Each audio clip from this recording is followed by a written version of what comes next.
Hi hello నమస్తే. నేను మీ కౌండిన్య. తెలంగాణ రైతులకు ప్రభుత్వం మరో గుడ్ న్యూస్ చెప్పింది. అకౌంట్లో డబ్బులు పడ్డాయని చెప్తుంది. తెలంగాణలోని రైతులకు రేవంత్ సర్కార్ శుభవార్త అందించడం జరిగింది. జొన్న రైతుల అకౌంట్లలో డబ్బులు జమ చేసింది. రాష్ట్ర వ్యాప్తంగా 1.01 లక్షల మంది అకౌంట్లకు వీటిని నేరుగా బదిలీ చేయడం జరిగింది. దాదాపు 994 కోట్లు అందించినట్టు తెలంగాణ ప్రభుత్వం అధికారికంగా తెలిపింది. ప్రభుత్వం కొనుగోలు కేంద్రాలను ఏర్పాటు చేసి ధాన్యాన్ని కొనుగోలు చేస్తున్నటువంటి విషయం అందరికీ తెలిసిందే. ఇందులో భాగంగానే జొన్నలు విక్రయించిన రైతులకు డబ్బులను విడుదల చేయడం జరిగింది. మద్దతు ధరకే రైతుల నుంచి ప్రభుత్వం జొన్నలను సేకరిస్తుంది. రైతు పండించిన ప్రతి గింజను కొనుగోలు చేస్తామని తెలియజేస్తున్నటువంటి ప్రభుత్వం దేశానికి ఆదర్శంగా నిలిచేలా తెలంగాణలో జొన్న కొనుగోలు విధానాన్ని తీసుకొచ్చినట్టు స్పష్టం చేయడం జరిగింది. అయితే జొన్న రైతులకు అకౌంట్లో డబ్బులు పట్టడంతో వారందరూ కూడా హర్షం వ్యక్తం చేస్తున్నారు.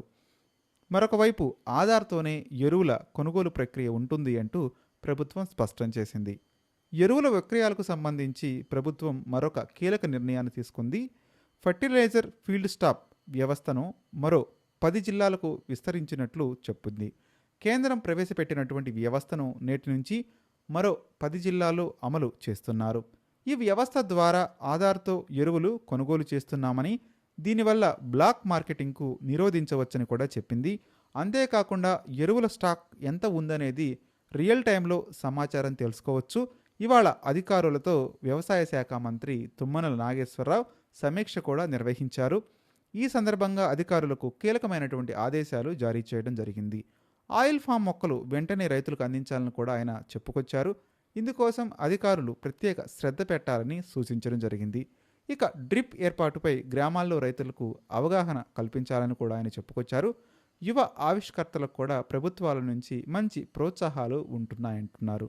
ఇక మొత్తానికి ఆయిల్ ఫామ్ సాగుపై ప్రభుత్వం దృష్టి సారించినట్టు కనిపిస్తుంది. ఆయిల్ ఫామ్ రైతులకు అవగాహన కల్పించడంతో పాటు ప్రోత్సాహకాలు కూడా అందిస్తాం అని చెప్తున్నారు. ఉత్పత్తిలో దేశంలోనే నెంబర్ 1 స్థానంలో రాష్ట్రం ఉండేలా చర్యలు తీసుకోవాలని అధికారులను తుమ్మల కోరడం జరిగింది. రాష్ట్రంలోని ఎరువుల పంపిణీని వేగవంతంగా, పారదర్శకంగా చేపడుతున్నట్టు కూడా మంత్రి చెప్పుకొచ్చారు. యాప్ ద్వారా యూరియా బుక్ చేసుకునే అవకాశాన్ని కూడా కల్పిస్తున్నామంటున్నారు. రాష్ట్ర వ్యాప్తంగా ఈ యాప్ సేవలను విస్తరించనున్నట్లు కూడా మంత్రి తెలియచేయడం గమనార్హం.